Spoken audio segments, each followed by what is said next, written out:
Tema kita adalah selfless life. Lawan dari selfish life yang saya sampaikan minggu yang lalu, tentang orang kaya yang bodoh itu. Tetapi warga kerajaan, dengarkan. Ini contoh a selfless life. Kisah Rasul 4:36. Demikian pula dengan Yusuf yang dipanggil Barnabas. Yusuf itu, Yoses ataupun Yusuf, Joseph itu artinya may he add. Kiranya Tuhan menambahkan. Orang yang jadi berkat itu selalu orang lain berkata, semoga lebih banyak orang seperti ini. Tetapi bahkan dia meningkat, disebut Barnabas, the son of comfort, the son of consolation. Dia menghibur orang lain, menguatkan orang lain.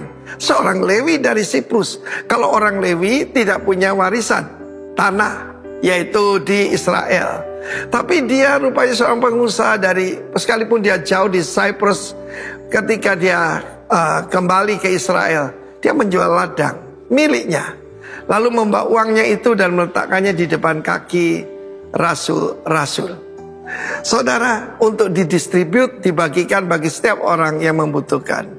Saya percaya itu salah satu acid test daripada warga kerajaan adalah love.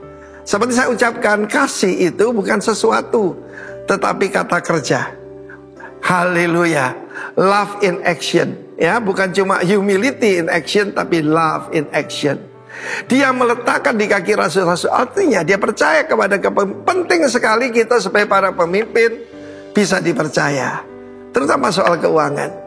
Di lembah pujian ini sejak yaitu 20 tahun yang lalu ya, ketika gedung ini berdiri 25 tahun yang lalu, maka kita memakai yaitu accountant publik ya, public accountant. Dan saat itu ya jemaat kita tidak sebesar sekarang. Tetapi kita mau tentang akuntabilitas.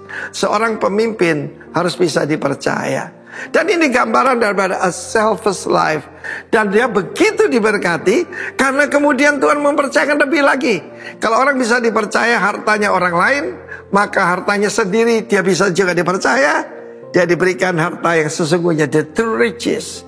Bahkan kita tahu bagaimana dia menampung Rasul Paulus, mengenalkannya kepada para rasul-rasul, dan dia sendiri menjadi rasulnya Tuhan Yesus. Dan dirikan beberapa gereja, termasuk Antioquia, yang menjadi pusat daripada kegerakan pada zaman itu. Dimulai dari seorang pengusaha yang cinta Tuhan bernama Barnabas, yang dipanggil Barnabas. Tetapi pasal 5 ayat 1, ada sepasang suami istri.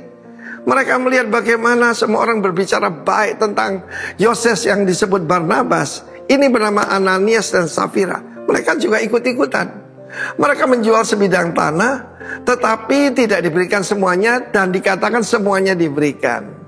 Pada saat dia berikan di kaki Rasul Petrus, maka Petrus berkata, Ananias, mengapa hatimu dikuasai iblis? Coba saudara lihat. Ukuran daripada kerohanian gampang dilihat. Bagaimana mengelola keuangan ya. Engkau mendustai Roh Kudus berani-beraninya, menahan sebagian hasil penjualan tanah. Sebelum dijual tetap milikmu, sekarang juga milikmu. Dan apa yang terjadi? Dia drop dead, dia rebah dan mati. Kemudian juga istrinya, saudaraku. Karena itu kita sebagai warga kerajaan, let's check our heart. Apakah kita mencari pujian seperti Ananias Safira, atau tidak mencari pujian seperti Yoses Barnabas itu, yang kemudian menjadi rasul?